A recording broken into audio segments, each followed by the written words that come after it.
Finnish man caught using Telegram to incite riots in the UK. Global debt reaches record $315 trillion, posing major economic risks. New law hinders wildlife caregiver recruitment in Finland. Helsinki transport service recovers from DDoS attack, online services restored.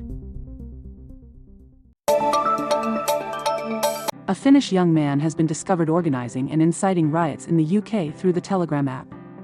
Living in an apartment in southern Finland, he used Telegram to manage a group dedicated to inciting riots following a fatal stabbing in Southport. With over 14,000 members, this group shared instructions on how to carry out Molotov cocktail attacks. Although he has not been charged with any serious crimes, the incident has raised concerns about his role in promoting violence and racial discrimination.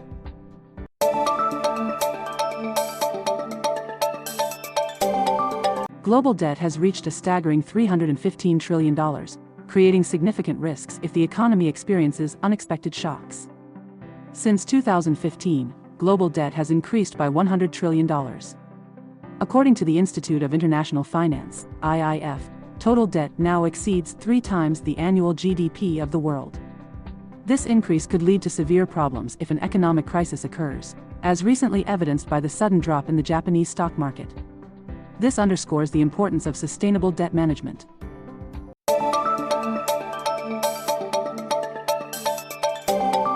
Since the new law took effect, finding wildlife caregivers has become difficult for animal protection associations in Finland. According to the law, caregivers must register in the government database. However, due to the lack of public information, small associations are struggling to find volunteers.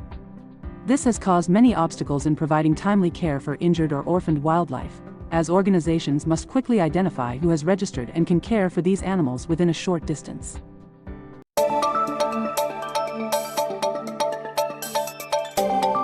The transport service in the Helsinki metropolitan area, HSL, faced a distributed denial of service, DDoS, attack, but the situation has been brought under control.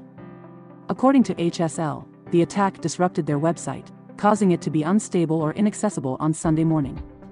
Travel card loading through online services was also disrupted, but HSL's mobile app continued to function normally. By midday, the website had been restored and was back in operation.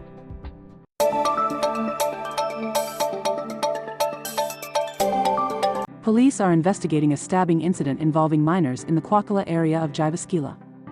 The incident occurred around 6:30 p.m. on Sunday, when a child under 15 years old was stabbed in front of a pharmacy.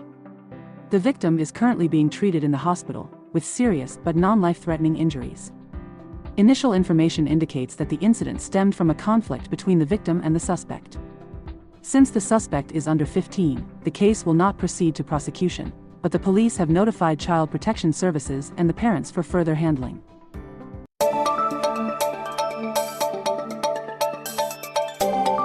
The limitation of printed books to only special cases for high school students in Finland has sparked controversy.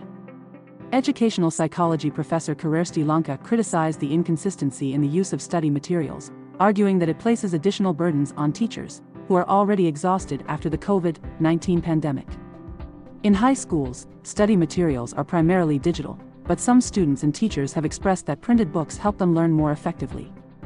However, the choice between printed books and digital materials remains limited.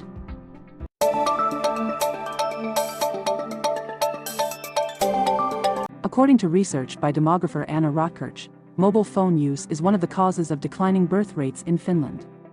She also emphasized that reliance on reproductive assistance methods only exacerbates the problem. Rotkirch argued that financial measures such as birth grants or increased child allowances are unlikely to solve the issue. Instead, a shift in family policy is needed, focusing on supporting young couples in their relationships and life planning. Researchers also call for enhanced reproductive education in schools to help young people better understand reproductive issues.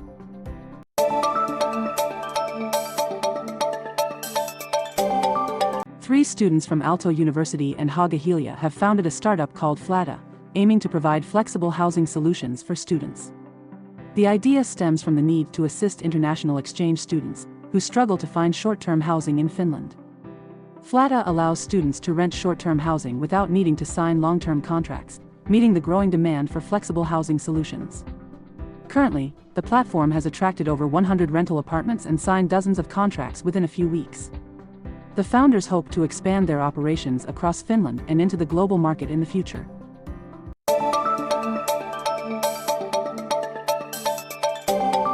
An investigation has revealed new information about the strip club industry in Finland. It shows that the income of those working in the industry can vary significantly, from no income to very high earnings. Some strip clubs in Finland make large profits, but there are no labor contracts, insurance, or official payroll for the employees. Workers rely on tips from customers, and if there are no customers, they don't get paid. Notably, most of their income is not reported for tax purposes. A former dancer, Musa May, shared the difficulties and injustices in the industry and emphasized the desire to change the current labor conditions.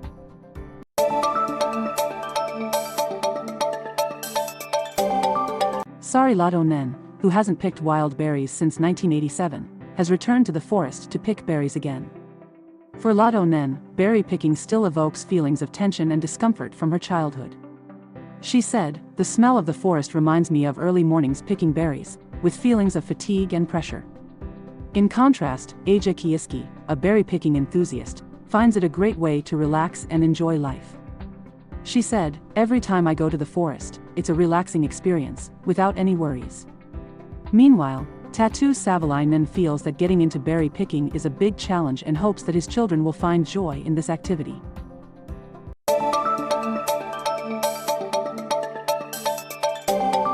Many members of the Atari Council are considering returning the two pandas, Lumi and Pyri, to China. Since being brought to the Atari Zoo in 2018, the two pandas have put significant financial pressure on both the zoo and the city. Of the 9 council members, 4 have stated they are open to considering returning the pandas due to the current financial losses. The council will discuss the matter in the upcoming autumn meeting. Any related decisions will be made in collaboration with the Chinese authorities if the return is to be carried out.